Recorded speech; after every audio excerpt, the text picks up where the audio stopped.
சாப்பிட்றத ஒருத்தன் உத்து பார்த்தான்னா உங்களால் திங்க முடியுமா? நீங்கள் இட்லியை தொட்டு இப்படி சாப்பிட்டுட்டீங்க, முன்னாடி ஒருத்தன்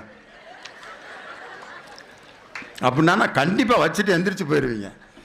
ஏன்னா அந்த கல்யாண வீட்டில் ஒரு 2 நிமிஷம் பொறுக்காம அந்த சாப்பிட்றவன் பின்னாடி போய் நின்று அவனை சாப்பிட விடாம எந்திரிக்க வச்சு அந்த இலையில நீ சோறு போட்டு திங்கிறதுக்கு பேசாம பட்னியா இருந்துடலாம்டா.